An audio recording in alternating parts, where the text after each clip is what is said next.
Hello friends, अस्सलाम वालेकुम। सबके साथ हम लोग सीखने जा रहे हैं कि आपने माइक्रोसॉफ्ट एक्सेल के अंदर लो मार्क्स एंड हाई मार्क्स को किस तरीके से फाइंड करना है। फ्रेंड्स, क्लास को स्टार्ट लेने से पहले मेरी वीडियो को लाइक जरूर कर दें और मेरे चैनल को सब्सक्राइब करना ना भूलें। तो चलिए फ्रेंड्स, अब हम सीखते हैं कि आपने माइक्रोसॉफ्ट एक्सेल में लो मार्क्स एंड हाई मार्क्स को किस तरीके से मालूम करना है।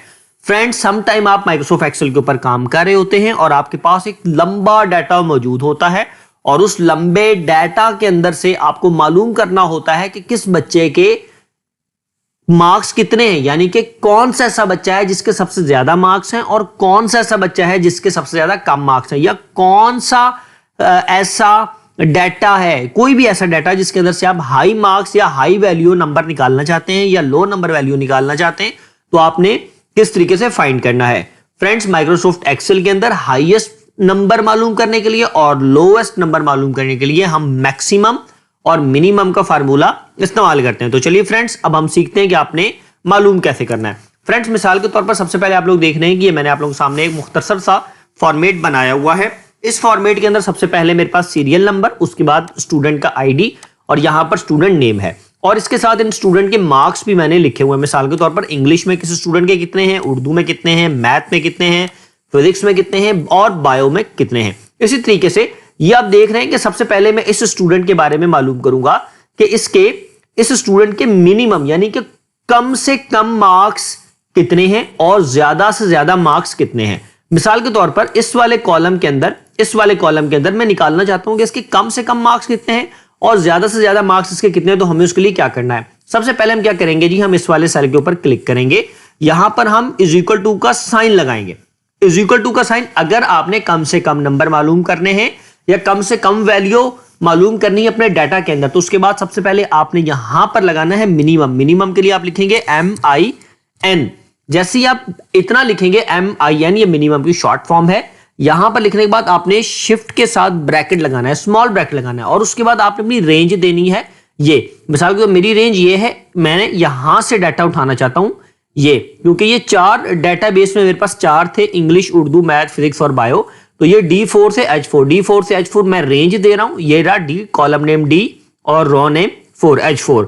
इसी तरीके से कहां तक मैंने दे दी, बायो का जो कॉलम नेम है वो है H और रो नंबर 4, यानी कि D4 से H4 तक मैंने इसको रेंज दे दी। उसके बाद शिफ्ट के साथ मैं ब्रैकेट को बंद कर दूंगा और इंटर मारूंगा तो आप देखेंगे वो बता रहा है जी इसके सबसे जो कम मार्क्स है वो 23 हैं। अब हम चेक करते हैं क्या इस डाटाबेस के अंदर से जो कम से कम मार्क्स इसने लिए वो किस सब्जेक्ट में लिए, 23 लिए, ये देखिए इंग्लिश के अंदर। अब हम इसी तरीके से यहां पर हाई मार्क्स मालूम करेंगे। हाई मार्क्स मालूम करने के लिए हमने मैक्सिमम का फार्मूला लगाना है सिंपल। उसके लिए क्या करना है, सिंपल सी बात है, इज इक्वल टू लगाएंगे और MAX लिख देंगे। मैक्सिमम शॉर्ट फॉर्म है किस, मैक्स, ठीक है, MAX लिखेंगे। उसके बाद आपने क्या करना है, शिफ्ट के साथ स्मॉल ब्रैकेट लगाना है और दोबारा से वही रेंज दे देनी है। इस पूरी रेंज को आपने दे दिया और उसके बाद आपने शिफ्ट के साथ ब्रैकेट को क्लोज कर देंगे और इंटर मारेंगे तो आप देखेंगे वो बता रहा है कि जी इसके कम से कम मार्क्स 23 हैं और ज्यादा से ज्यादा मार्क्स इसके 70 हैं। ये देखें जी, बायो के सब्जेक्ट्स में इसने 70 मार्क्स लिए, 70 मार्क्स इसने लिए।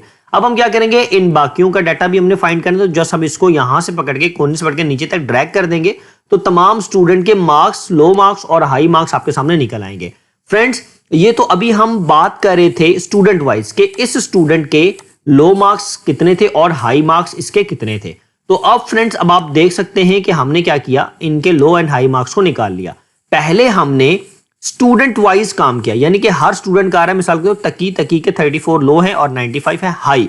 लेकिन अब हम यहां पर सब्जेक्ट वाइज नंबर निकालेंगे। हम मालूम करना चाहते हैं कि इंग्लिश में जो सबसे लोएस्ट मार्क्स किसके आए, उर्दू में, मैथ में, फिजिक्स में और बायो में, सबके मिलाकर हम ओवरऑल निकालना चाहते हैं। अब हम आते हैं मिसाल के तौर पर इंग्लिश के सब्जेक्ट में सबसे कम मार्क्स और सबसे ज्यादा मार्क्स किसके हैं। यहां पर आएंगे वही फार्मूला, यहां पर लिखेंगे जी मैक्सिमम और मिनिमम। यहां पे लिखेंगे MIN मिनिमम, शिफ्ट के साथ हम ब्रैकेट लगाएंगे। अब हमने रेंज यहां से, क्योंकि ये वाली रेंज थी, हमने इसके ऊपर क्लिक करके यहां तक ड्रैग कर दिया, यानी कि D4 से D7। D का मतलब क्या है, D का मतलब ये कॉलम का नेम D और डबल डॉट जो होता है वो आपकी रेंज को मुतारिफ करार होता है। उसके बाद देखिए 7 का मतलब है रॉ नंबर 7। तो ये D4 से D7 से रेंज उठा ली। शिफ्ट के साथ आप क्या करेंगे, ब्रैकेट को बंद करेंगे और एंटर करेंगे तो बता रहा है जी इंग्लिश में सबसे ज्यादा लो मार्क्स किसके हैं? 23 मार्क्स हैं। किसके? रिजवान के। अब हम यहां पर आकर हाई मालूम करना चाहते हैं कि सबसे ज्यादा हाई किसके हैं। तो यहां पर आएंगे शिफ्ट के इज इक्वल टू, यहां पे हम लिखेंगे MAX। मैक्स हमने लिखा, शिफ्ट के साथ हम लगाएंगे स्मॉल ब्रैकेट और उसके बाद इस रेंज को हम दोबारा से सिलेक्ट कर लेंगे और उसके बाद शिफ्ट के साथ ब्रैकेट लगा देंगे और एंटर करेंगे। तो बता रहा है जी सबसे ज्यादा हाई मार्क्स इंग्लिश के सब्जेक्ट में 95 है। और 95 यहां पर आप जरा गौर करें किसके 95, ये स्टूडेंट के, ये वाला, ये जरा गौर कीजिएगा, आपको समझ आ रही होगी। ऑटोमेटिक उसने बता दिया 95। अब आप सोचें कि अगर आपके पास 2000 या 3000 स्टूडेंट्स का डाटा है तो एक क्लिक के ऊपर आपने सबसे ज्यादा लो मार्क्स निकाल लिए कि जी 23 है, सबसे लोवेस्ट मार्क्स 23 और सबसे हाईएस्ट मार्क्स 95 हैं। ठीक हो गया। अब मैं यहां पर आकर इसको आगे तक ड्रैग कर देता हूं तो वो हर सब्जेक्ट के मुताबिक यहां पर आपको निकाल के दे देगा कि उर्दू में सबसे कम मार्क्स 20 हैं और सबसे ज्यादा हाई मार्क्स 85 हैं। ये देखें यहां पर सबसे कम मार्क्स 20 आ रहे हैं और यहां पर 85 आ रहे हैं। फ्रेंड्स, मैं उम्मीद करता हूं कि आप तमाम दोस्तों को मेरी आज की क्लास, जिसके अंदर हम लोगों ने सीखा कि अपने माइक्रोसॉफ्ट एक्सेल के अंदर लो एंड हाई वैल्यू को किस तरीके से मालूम करना है, समझ आई होगी। मेरी वीडियो को लाइक करना ना भूलें। आज के लिए मुझे इजाजत दीजिए। अल्लाह हाफिज।